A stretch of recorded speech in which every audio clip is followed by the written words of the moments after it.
Tak semua yang gunakan nama emas tu adalah betul-betul emas. Ada yang sekadar konon-konon nak tolong tapi sebenarnya ambil kesempatan lah. Saya tak salahkan sesiapa sama ada dia pernah terjebak ataupun yang menjebakkan diri. Tapi apa yang penting adalah ilmu. Tak salah pun nak cuba itu dan ini, tapi kena faham apa risiko di sebalik segala percubaan yang ada. Takkanlah nak dihabiskan duit simpanan yang bertahun-tahun lamanya dalam masa sehari dua.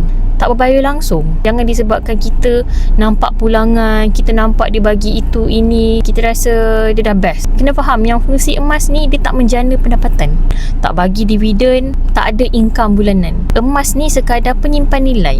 Hari ni 1 dinar, esok lusa masih 1 dinar, 2-3 tahun akan datang masih 1 dinar. Walaupun dari sudut nilainya dah pun berbeza, tapi ianya tetap 1 dinar. Dan 1 dinar itu daripada dulu sehingga sekarang hanya mampu beli seekor kambing, mampu nak beli sampai 10 ekor kambing. Sebenarnya dengan emas kita tak boleh jadi kaya, tapi emas boleh lindung kekayaan kita, simpanan kita, harta kita lebih terjamin kalau kita simpan dalam bentuk emas. Jadi tuan-puan, kalau berhajat untuk jadikan emas sebagai simpanan yang lebih terjamin, boleh hubungi saya untuk saya guide sebaiknya, atau follow je step yang ada dekat pin video.